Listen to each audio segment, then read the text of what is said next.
Nung bata pa siya, lagi na lang siyang takot. At pagkatapos niyang tumanda, pinilit niyang manatiling buhay. Ayaw na niyang mamuhay muli sa parehong paraan. Alam niyang kailangan niyang magbago. Pinag-uusapan niya ang kanyang mahinang nakaraan at ang kanyang hinaharap. At para magawa iyon, kailangan niyang ipakita at patunayan sa lahat ng naroon. Pinapanood siya ni Daekyung at nagkomento na siya ay isang halimaw. Dahil ipinakita ni Sangyoon ang kanyang napakaraming kakayahan, sa isang laslas lang ay halos maputol na niya ang kalahati ng katawan ng amo na halimaw. Sinigawan niya ang mga ito na matutulala ang orc sa loob ng 4 na segundo. Na-activate na ang Demon Bash Level 1. Hinimok niya silang pumasok at inuke ang Orc Berserker. Nasa sakit ang Orc Berserker. Laslas ito sa buong katawan.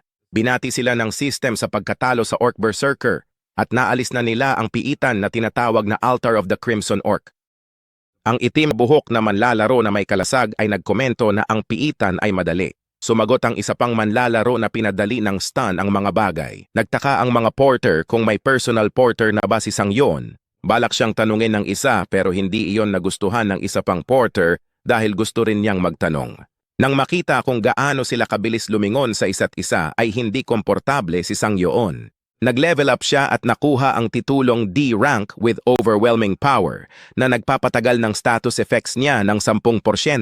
Nagkomento siya na marami siyang inaani na titulo. Hindi siya nakakuha ng mga titulo sa kanyang nakaraang buhay, ngunit gayunpaman, ito ay wala kung ikukumpara sa isang tiyak na lalaki. Ang tinutukoy niya ay si Do Kyung-soo, ang Ghost Blade, Title Collector, The Complete Sword. Siya ang pinakamalakas na swordsman player sa Korea at maraming titulo. 2 taon lamang pagkatapos magsimula ang edad ng mga manlalaro, isa na siyang halimaw na lumampas sa level 500. Bago bumalik si Sangyoon, ang lalaking iyon ay isang taong tinitingala niya, ngunit ngayon ay nagplano siyang humabol. Sa palagay niya ay magkakaroon siya ng pagkakataon kung magsusumikap siya. Ang sunod-sunod niyang aksyon ay nagtanong kay Daekyung kung ano ang ginagawa niya. Simpleng sagot niya na nag-iinat lang. Pinuri siya ni Daekyung para sa mahusay na gawain at binigyan siya ng isang bagay. Nagulat si Sangyoon.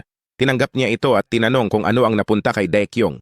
Inamin ni Daekyung na si Sangyoon ang nagdala sa kanila at sinabi niya sa kanya na ang ibinigay niya sa kanya ay bronze rank lang kaya kayang-kaya niyang maging mapagbigay. Itinuro ni Sangyoon kung gaano siya kapurol. Biro ni Daekyung na hindi naman niya ito ibibigay kung masyadong mahal. But in his head, he is giving that Sangyoon since they will not be seeing each other from then on. Masakit, pero inamin ni Daekyung sa sarili niya na ibang level sa kanila si Sangyoon. Samantala, pinagmamasdan sila ng dilaw na buhok na manlalaro mula sa malayo.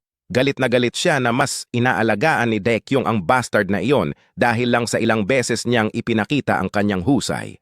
Masama ang pakiramdam niya dahil matagal na siyang lingkod ni Daekyung. Pakiramdam niya ay unfair iyon. Inilabas niya ang kanyang telepono habang sinasabi na ang mga inang iyon ay dapat mamatay ng magkasama. May tinawagan siya. Sa bahay ni Sangyoon sa Jamsildong kinabukasan, natuwa siya bilang manlalaro.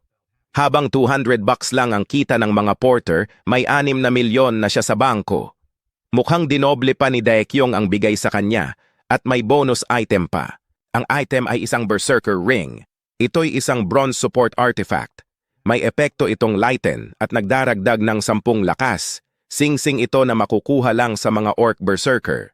Naglalabas ang sing-sing na suot ng dugong galit. Kahit bronze rank lang, libre pa rin niya. Kailangan niyang gumastos ng 1 mana bawat segundo upang mabawasan ang bigat na nararamdaman mula sa lahat ng artifact na nilagyan sa 1 gig. Naiintindihan na niya ngayon kung bakit ito ay tanso. Di tulad ng karamihan na nauubusan ng mana, natuklasan ni Sangyoon ang kanyang kakayahan pagkalipas ng 50 taon, kaya siya nag-aral ng mabuti. Kinain niya ang isang artifact na nangangailangan din ng mana sa kanyang nakaraang buhay. Ngunit ang mga resulta ay nakakagulat. Ang mga espesyal na epekto ng mga artifact na nangangailangan ng mana ay nakakatanggap ng multa, ngunit nawawala ang kanilang halaga ng mana. Excited na ngayon ang aming anak na gawin ang isa pa niyang hamon sa mukbang. Nagsimula na ang mana synchronization sa Berserker Ring. Walang pakialam si Sangyoon sa penalty dahil naniniwala siya na the more skills, the better. Sa Private Club H sa Gangnam Seoul, iginiit ng manlalarong may dilaw na buhok na may 4 na segundong stun ang bastard. Sinita siya ng lalaki sa pagtaas ng boses kaya natakot ang manlalaro. Tinanong ng lalaki kung bakit siya mag-aalaga. Tinanong niya ang lalaking dilaw ang buhok kung gusto niyang maghiganti. Sumagot ang dilaw na player na hindi dahil siguradong load ang bastard. Tinanong ng lalaki kung ano ba talaga ang gusto niyang gawin niya. Iginiit ng dilaw na buhok na manlalaro na gusto niya ng negosyo. Napagpasyahan ng malaking maam na gustong maghiganti ang dilaw na buhok na manlalaro. Bumulong ang babae sa tabi ng lalaking may peklat at tinanong kung close sila. Tinawag niya ang dilaw na buhok at pinutol ang kanyang tenga. Tinanong ng lalaking may peklat ang manlalaro kung sino sila. Sinagot niyang hindi sila personal na lingkod, kaya binuhusan siya ng alak sa tainga at binalaan na magbabayad ito ng presyo at makikinig siya hanggat mahalaga ang tainga nito. Tinanong niya kung nasaan ang bastos na iyon. Kinabukasan sa Jamsil 4-3 training grounds, umupo si Sangyoon sa hagdanan. Kumain siya ng malamig na sabaw ng pipino at halatang hindi ito nagustuhan. Ngunit iyon ang lumabas sa berserker ring. Nakaramdam siya ng pagkahilo, pero optimistic siya. Palaging may liwanag sa dulo ng isang madilim na lagusan. Walang kahirap-hirap niyang pinaikot-ikot sa hangin ang kanyang espada. Mas gumaan ang pakiramdam ng espada. Palaging aktibo ang magaan at walang cooldown. Tinanggal ng kasanayang Devour Artifact ang paggamit ng mana ng lumang kasanayan.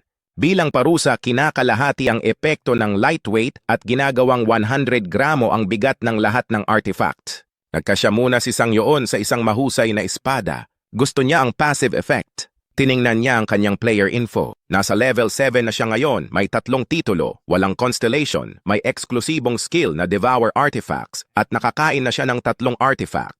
HP 324, MP 32, EXP 307. Tiningnan niya ang status menu.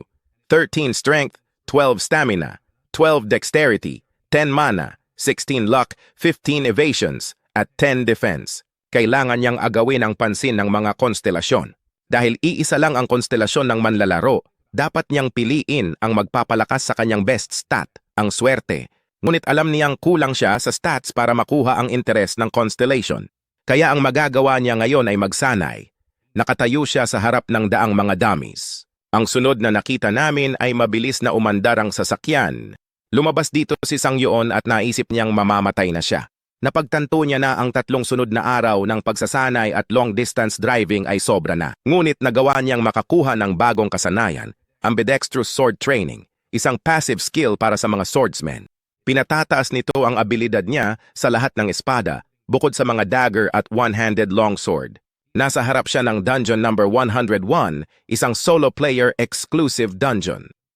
Alam ni Sangyoon na aabutin siya ng ilang buwan ng paghihintay sa pila para lang makapasok sa isang solo-player dungeon. Siya ay masaya na siya ay maaaring magmaneho sa isa. May napansin siya. May itim na sasakyan sa malapit. Hindi niya inaasahan na susundan siya ng mga ito sa kagubatan. Hindi niya alam kung ano ang gusto ng mga ito. Ngunit anuman ang mangyari, plano niyang alagaan ito sa piitan. Ilang lalaki ang pumasok. Isang grupo ng mga lalaki ang nakausap ng manlalarong dilaw ang buhok. May nagsabi na nasa piitan sila para sa mga solo player lamang. Nagulat ang lalaking may galos na mata. Hinihintay sila ni Sangyoon sa gilid. Alam niya na walang paraan na maling piitan ang pinasok nila. "This is my spot," sabi niya. Tinanong siya ng lalaki kung siya ay isang fucking idiot. Alam ni Sangyoon na hindi sila ordinaryong party. Sinabi niya sa kanila na hindi niya ito isusumbong kung aalis lang sila. Walang manggagamot o salamangkero sa grupo. Binaliwala nila ang sustainability para bumuo ng partidong puro swordsmen at isang mamamana. Alam ni Sangyoon na sila ang hyena pack na nanghuhuli ng tao. Sinabi ng malaking lalaki na mataas ang tingin ni Sangyoon sa sarili. Tinawag ng isang lalaki na tulala si Sangyoon dahil kung mamatay siya doon, hindi na nila mababawi ang kanyang katawan. Noong nakaraan, sila ay nabura sa pamamagitan ng patuloy na pagbabantay ng Players Association. Sumagot si Sangyoon na alam niya yon.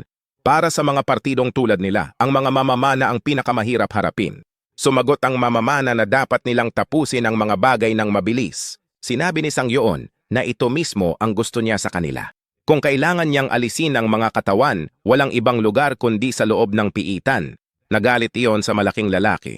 Sinabi ng lalaking may peklat na mata na ginagawa nila ito sa madaling paraan. Sumagot ang malaking lalaki na ang pagtanggal sa bibig ni Sangyoon ay ang madaling paraan. Pinagtibay sila ni Sangyoon sa pakikinig sa kanilang boss. Pagkatapos ay hinimok silang huwag mag-aksaya ng oras, kaya dapat silang umatake ng sabay. Sinabi ng malaking lalaki na mas mabuting isara ni Sangyoon ang bibig niya. Inatake niya siya. Inaasahan ni Sang Yon ang pag-atake. Naisip ni Sang Yon na ang pahayag na survival of the fittest ay angkop sa mga piitan. Sa mga piitan, laging tinutugis ng mga halimaw ang buhay niya at may mga artifact ding hinahanap ng mga tao.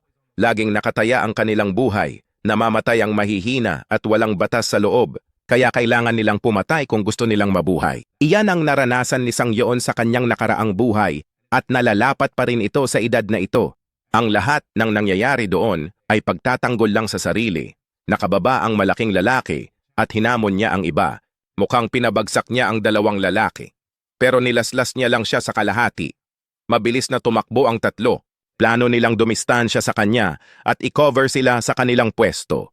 Naintindihan ng mamamana, pero di siya makapaniwala na pinatay ni Sang Yon si Sang Ho.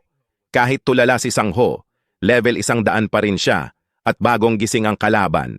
Pinaikot ni Sang Yon ang kanyang espada habang nakatingin sa mamamana. "Hoy, saan sa tingin mo pupunta?"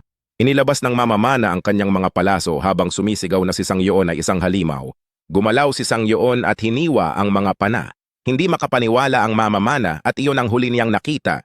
Pagkatapos ay tinamaan siya ng dakilang espada. Nang ihagis ni Sang Yon ang espada, sinamantala ng mga kalaban ang pagkakataon.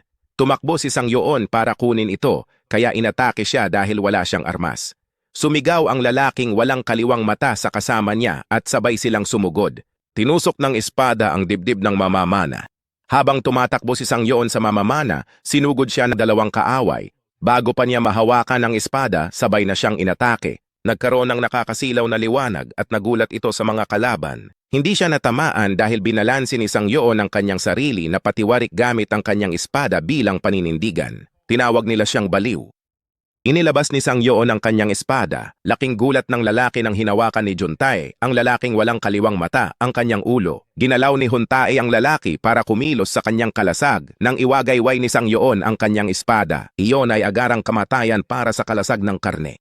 Napagtanto ni Sang Yon na ang grupo ay mga nagbebenta ng organ. Alam ni Sang Yon na walang paraan na lahat sila ay nagtutulungan sa ilalim ng ideya ng pagtitiwala. Kaya nahulaan niya na ang kanilang layunin ay ang paggising ng mga mana stone sa pamamagitan ng mga organ transplant. Inihayag ni Sang Yon kung paano niya nakita ang maraming bagay sa nakaraan. Tinanong ni Juntae kung ano ang magiging kaibhan kung may kaalaman si Sang Yon. Sa huli, mamamatay lang siya sa kamay ni Juntae. Pero kalmado lang si Sang Yon at simpleng sagot lang niya ay nagtatanong lang siya. Inactivate ni Sang Yon ang Demon Bash Level 1. Ipinahayag ni Sang Yon na akala niya ay iluluwal siya ng mga ito hanggang mamatay. Natigilan si Juntae ng 4.4 na segundo. Nataranta si Juntae kung gaano siya natulala. Naaalala niya ang maliliit na hiwa niya sa kanyang mga daliri nang protektahan niya ang sarili gamit ang ibang lalaki. Ngunit hindi siya makapaniwala na magkakaroon ng ganitong sirang kasanayan. Inanunsyo ni Sang Yon na tapos na, kaya mas lalong naguluhan si Juntae. Tumanggi siyang mamatay sa ganoong paraan, lalo na kapag siya ang palaging pumapatay. Palakaibigan siya noon sa mga bagong dating, at pinagkakatiwalaan siya ng mga ito. Ngunit sa huli, papatayin niya sila. Sanay si Juntae na maging mandaragit. Tinanong siya ni Sang Yon kung hindi pa niya ito nararanasan noon. Sinilip niya kung natatakot si Juntae, ngayong turn niya na. Ilang sandali pa, nabahiran ng dugo ang lupa. Pinunasan ni Sang Yon ang kanyang espada habang sinasabi sa sarili na hindi siya dapat masanay sa mga ganoong sitwasyon. Naramdaman niyang wala siyang tsansang makakuha ng konstelasyon. Giit niyang pagtatanggol ito sa sarili. Sinulyapan niya ang mga sandata sa lupa at kinuha ang mga artifact, isang malaking kita. Sinuot ni Sang Yon ang kanyang Amerikana. Level 10 na siya ngayon. Nakakonsumo na siya ng 11 artifacts. Tumaas ang kanyang HP sa 400, MP 50, EXP 12. Ang lahat ng kanyang mga estatistika ay tumaas din. Nais niyang naiwasan niya ang sitwasyon, ngunit batay sa mga resulta, sa palagay niya ay sulit ito. Natutuwa siyang hindi tumaba sa pagkain ng artifacts. Batay sa stats, kasing lakas na siya ng mga manlalaro sa level 50. Nagkomento siya na ang kanyang rate ng paglago ay baliw. Tiningnan niya ang bulsa niya at kinuha ang isang singsing. Ito ay tinatawag na recovery ring. Gumagamit ito ng 10 mana upang linisin kaagad ang anumang mga abnormalidad sa katayuan. Kung gagamitin muli sa loob ng susunod na minuto, magdodoble ang natupok na mana. Ang malaking tao na naniningil sa kanya sa simula ay may singsing na iyon. Ito ay hindi inaasahan. Ngunit pagkatapos napagtanto ni Sang Yon na kung inilagay niya ang kanyang tiwala sa kanyang pagkaston, maaaring naloko siya. Alam niyang mag-iingat sa susunod. Nagsimula na ang mana synchronization ng pagbawi. Sa Dungeon number 101 Internal Access Road, tinahak ng mga duwende ang landas na iyon. Tapos may napansin ang isang duwende. Si Sang Hyun pala. Maingat na lumapit si Sang Hyun sa kanila. Ang kinakailangan upang makuha ang pamagat ng Lucky Day ay pumatay ng 500 na halimaw na nakapikit. Nataranta ang mga duwende hanggang sa may napansin ito. Nagustuhan nito ang makintab na espada. Nang makita iyon ay napalunok ito. Nagulat si Sang Hyun nang maramdaman niya ang presensya nila. Kailangan niyang maramdaman ang daloy ng hangin at makinig ng mabuti sa lahat. Alam niya na kailangan niyang mapanatili ang isang nakatutok na estado. Ang aming anak na lalaki ngayon ay mas mukhang Gojo mula sa Jujutsu Kaisen. Naririnig niya ang mga patak ng tubig na bumabagsak. Mas naramdaman niya iyon. Sinabi niya sa kanyang sarili na nakuha niya ito. Sumugod sa kanya ang duwende, ngunit sa isang laslas lang ay madali silang napatay ni Sang Hyun. Ang lugar ay pininturahan ng dugo. Nagulat si Sang Hyun na talagang masarap sa pakiramdam. May papasok na pag-atake. Naramdaman niya ito. Tinalikuran niya ito dahil nasanay na siyang makipag-away ng nakapikit. Pinigil niya ang isang palaso gamit ang kanyang kamay. Nagulat ang Archer Goblin. Sinabi ni Sang Hyun na kamakailan lamang siya ay nasa isang kakilakilabot na sitwasyon. Dahil sa pag-alala sa nakaraan, nahasa ang kanyang sentido. Hinamon niya ang mga ito na lumapit sa kanya. Isang mandurumog ng mga duwende ang sumalakay sa kanya. Madali niyang nilaslas ang mga ito. Pinutol niya ang kanilang mga ulo. Siya ay nasa isang killing frenzy hanggang sa isang goblin ang naiwan na nakatayo. Nakaramdam ng takot ang duwende na ito. Alam niyang tapos na siya. Mag-subscribe at mag-komento ng Goblin para sa panalo sa seksyon ng mga komento sa ibaba kung naabot mo ang bahaging ito. Tumulo ng dugo ang espada ni Sang Hyun. Nakatayo siya ngayon sa batis ng dugo. Ipinaalam sa kanya ng system na nag-level up na siya at nakuha niya ang titulong D-Rank Lucky Day. Masaya niyang tinanggal ang blindfold niya. Ang titulong Lucky Day ay nagbibigay ng 20 swerte. Tataas ito ng 0.1 kada matalo ang parehong halimaw hanggang 10.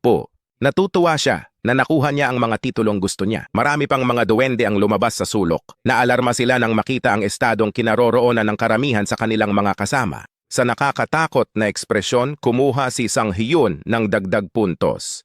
Level 10 pa rin siya. Ang HP niya ay 500, MP 60, EXP 223 at tumaas ng 30 ang luck stats. Ang aming anak ay nanginginig sa kaligayahan pagkatapos, kaya't siya ay tumawa ng malakas. At dahil lang sa titulo, tumaas ang luck stat niya. Sa tantiyan niya, ito ay maaaring nagkakahalaga ng 500 milyon o kahit 1 bilyon. Ngunit pagkatapos, isang pulang ilaw ang lumitaw sa kanyang likuran. Nag-iba ang ekspresyon niya nang mapagtanto niyang lumabas ang pangyayaring ito nang mas maaga kaysa sa inaasahan niya. Ipinaalam sa kanya ng system na 3 konstelasyon ang dumating para sa kanya. Nariyan ang Cleaner of a Fallen Dimension na nagtatanong kung may interes ba siyang gawing malas ang iba. Ang Pilgrim ng Grand Space ay naiintriga sa kanyang pagiging misteryoso at humihiling ng pag-uusap. At nakangiti sa kanya ang Diyosa ng Swerte habang inaabot ang kamay nito. Akala ni Sang Hyun ay mabilis. Tinanong niya ang opinyon nila sa kanyang maliit na palabas. Saka siya nilapitan ng Goddess of Beauty. Ibig sabihin Diyosa ng Swerte. It made him wonder kung masyado ba siyang naging cocky. Hindi siya sigurado dahil hindi niya ito naranasan sa kanyang nakaraang buhay. Ngunit dapat siyang maging mas kumpiyansa. Ngumiti sa kanya ang Diyosa ng Swerte at nagpahayag ng interes sa kanya. Naiintriga siya dahil hindi pa siya nakakita ng masuwerteng eskrimador. Sumagot si Sang Hyun na sinabi sa kanya ng mga tao na napakaswerte niya. Deep inside, gumaan ang pakiramdam ni Sang Hyun na interesado ang mga constellation na makipagkontrata sa kanya. Nagpasya siyang maglaan ng oras at kumpirmahin ito. Pinuri siya ng Cleaner of a Fallen Dimension dahil sa kanyang nakatagong kalupitan. Ang Cleaner of a Fallen Dimension ay isang karaniwang konstelasyon para sa mga Slayer. Iniisip ni Sang Hyun kung interesado ba siya dahil napatay niya ang lahat ng mga duwende na iyon sa maikling panahon. Nagtataka ang Pilgrim ng Grand Space sa intensyon ni Sang Hyun. Hindi alam ni Sang Hyun kung bakit ito lumitaw, pero sigurado siyang ang konstelasyong ito ay para lang sa mga manlalarong may affinity maging santo. Kaya ipinalagay ni Sang Hyun na dahil ito sa Diyosa ng Swerte. Narinig niya na medyo sikat siya kahit na sa iba't ibang konstelasyon. Sa madaling salita, ang mga taong ito ay naglalambing lang sa kanya. Napansin siya ng Goddess of Luck na nakatitig at sinabi na dahil wala siyang eksklusibong pagnanasa, kahit pumili si Sang Hyun ng ibang konstelasyon, maaari pa rin siyang makipagkontrata sa kanya sa hinaharap. Naalala ni Sang Hyun na ito ay isang malaking merito. Naisip niya ang tungkol sa isang mamamana na tumatama sa target kahit bumaril sa walang laman na espasyo. Sa mga pagpapala ng mundo, hindi na kailangang mag-alala na maubusan siya ng mga palaso. Iyon ay ang Archer of Miracles, si Hashimoto Yuki, na binigyan ng pinakadakilang papuri sa mga mamamana. Dahil sa kanyang mapangwasak na kapangyarihan at mataas na swerte, may mga tao na naghinala na ang mga kwento ng kanyang mga gawa ay kasinungalingan ng panloloko. Sa katotohanan, ito ay salamat sa kanyang 2 konstelasyon na kontrata. Ang nagpahintulot na maging posible ang imposible ay ang diyosa ng swerte. Ipinaalam sa kanila ni Sang Hyun na dahil 3 konstelasyon ang lumitaw sa harap niya, kailangan niyang pag-isipan ito. Iginiit ng 3 konstelasyon na huwag pansinin niya ang kanyang mga alalahanin at magpasya sa kanyang sariling kapalaran. Ang isang konstelasyon ay nangangatuwiran na maaaring siya ay gumawa ng maling desisyon. Alam niya na ang Goddess of Luck ay isang kahangahangang konstelasyon, ngunit kung isa sa alang-alang niya ang posibilidad na wala na siyang iba pang mga konstelasyon na bibisita sa kanya, ang desisyon ni Sang Hyun dito ang magpapasya sa kanyang kapalaran bilang isang manlalaro. Sa pagtatapos ng kanyang unang 10 taon bilang isang manlalaro, isang konstelasyon lamang ang nagpasya na makipag-ugnayan sa kanya. Ito ay ang late bloomer na estudyante. Ang kanyang anyo ay parang sinag ng nagliligtas na biyaya sa kanya. Natuwa si Sang Hyun. Bagamat naging miserable ito hanggang noon, naisip niya na mayroon siyang magandang kinabukasan. Gayunpaman, walang nagbago. Walang nangyari hanggang sa siya ay naging 55. Hindi niya alam kung gaano kalaki ang tulong ng isang konstelasyon. Ang lahat ng ito ay dahil sa mga katawa-tawang mga kinakailangan. Bagamat ang kapangyarihan ng isang konstelasyon ay mahalaga sa karera ng isang manlalaro, hindi niya ito kailanman nagamit. Sa katunayan, hindi kailanman nag-abala si Sang Hyun na gamitin ito. Ngunit sa huli, nakabawi siya salamat sa late bloomer na estudyante, kaya dapat siyang magpasalamat. Ngunit nangangahulugan din iyon na kailangan niyang mag-ingat. Kinailangan niyang ipagpalagay na hindi na siya muling makakabalik. Kailangan niyang magpasya sa pagitan ng mga banal na kapangyarihan, mapangwasak at swerte. Napaisip siya. Pinindot niya ang accept button. Pumirma siya ng kontrata sa diyosa ng swerte. Medyo nagulat si Goddess of Luck. Nalaman ni Sang Hyun na ang kontrata niya sa constellation ay valid ng 30 taon kahit mamatay siya. Habang pumipirma sila ng kontrata ng Goddess of Luck, isang nilalang mula sa ibang dimensyon ang nagmamasid. Binati siya ng 15 magiliw na konstelasyon, ngunit 3 masasamang konstelasyon ang nagbantang hahadlangan ang kanyang pag-unlad. Ang kanyang reaksyon ay, "What the hell?" Nagtataka siya kung bakit marami sa kanila ang interesado. Nagpasya siyang bitawan niyon. Inabot niya ang kanyang kamay sa Goddess of Luck para makipagkamay. Inabot ng diyosa ng swerte ang kanyang kamay at pinuri siya sa kanyang matalinong desisyon. Inaprubahan din ng manhwa dealer ang desisyon mo, Sang Hyun. Mahusay na pagpipilian. Magandang trabaho. Sumulyap si Sang Hyun sa screen at tinanong para sa kanyang healing. Mayroon siyang 3 option. A. Lahat ng pag-atake ay magiging critical na hit. B. Ang pagkuha ng artifact na may natatanging ranggo o mas mataas ay magbubukas ng epekto nito. C. May 100% tsansa siyang makakuha ng artifact mula sa middle boss at boss monster kahit mababa ang ranggo. Nalaglag ang panga ni Sang Hyun. Lahat sila ay sirang kakayahan. Mukha namang proud ang Goddess of Luck, hindi pa tapos. Sa option D, kapag ginamit ang level up points sa luck, tataas ng 2 ang stats sa bawat puntos. Ang epekto ay para sa lahat ng nagamit na bonus points. Naging emosyonal si Sang Hyun sa 100% critical chance at garantisadong artifact drop. Alam niyang lahat iyon ay salamat sa kanyang pagsusumikap. Tinanong ng Goddess of Luck kung ano ang gagawin niya sa alok ng ibang mga konstelasyon. Sinabi ni Sang Hyun sa 2 na maaari na silang bumalik ngayon at pagtutuunan niya ng pansin ang kanyang diyosa. Sinabi ng pilgrim ng Grand Space na hihintayin niya ang susunod na pagkikita nila.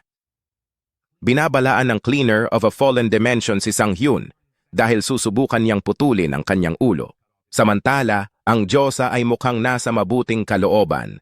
Pinuri niya ito sa paninindigan niya. Sa mga epekto mula sa Goddess of Luck, hindi niya kailangang mag-alala tungkol sa malapit na hinaharap. Naisip ni Sang Hyun na may mas magandang pagkakataon mamaya.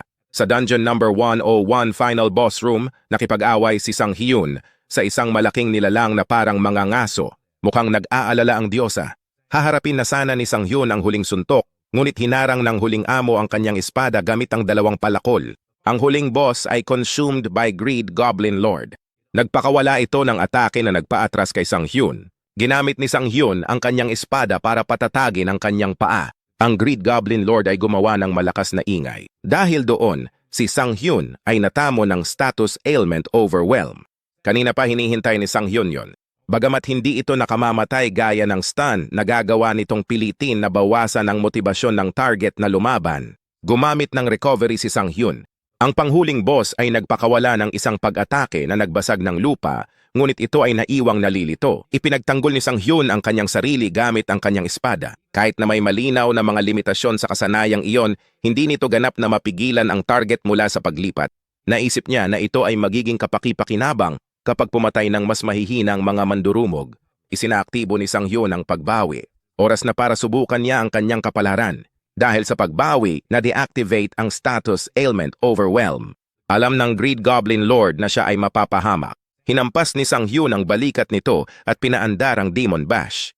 Ang Goblin Lord ay natigilan sa loob ng 2.0 segundo. Napansin ni Sang Hyun ang 2 segundong iyon at natigilan ito ng 2 pang segundo. Ang epekto ng pagkaantala ay na-activate at ang epekto ng stun ay pinahaba ng 2.0 segundo. Si Sang Hyun ay patuloy na naglalaslas. Tumalsik ang dugo ng amo. Ipinaalam kay Sang Hyun na ang pangalawang epekto ng pagkaantala ay may 70% na posibilidad na ma-activate at ang epekto ng pagkastun ay pinalawig. Humanga siya na gumana rin ang pangalawang pagkakataon. Dahil sa takot, tumili ang huling amo. Nakatayo doon ang Goblin Lord. Si Sang Hyun ay mukhang pagod na pagod. Sa kalaunan, nahulog ang Greed Goblin Lord. Binati si Sang Hyun sa paglilinis sa piitan ng suffocating Goblin Swamp at nag-level up din siya. Nakuha niya ang titulong D-Rank, Don't Touch Me.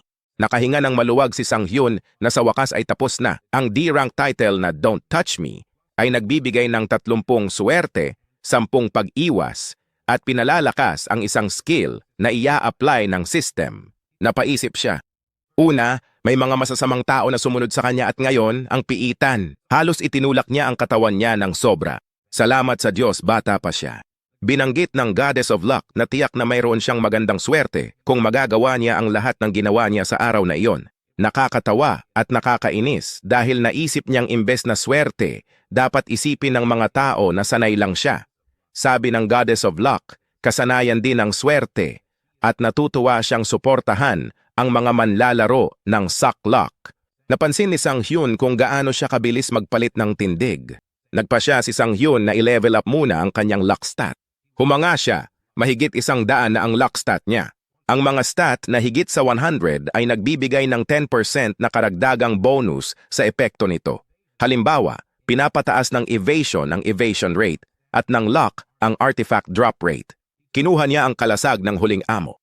Ang Shield of Goodness ay silver artifact na may epektong sakripisyo na nagpapataas ng 20 depensa. Ito ay isang kalasag na naiwan ng Warrior Goblin, Goodness. Ang paggamit ng mana ay magpapalakas sa kalasag at iko-convert ang pinsala bilang health. Pero mauubos ang mana sa proseso. Sabi ni Sang Hyun, isa siyang garantisadong drop salamat sa Diyosa. Napaisip siya kung ang pagtaas ng kanyang luck stat ay nagpapataas ng rank ng mga artifact na bumaba. Nagsimula na ang mana synchronization sa Shield of Goodness. Niyakap siya ng Diyosa sa tuwa. Alam niyang maaabala ito kumpara sa modelong estudyante ng late bloomer.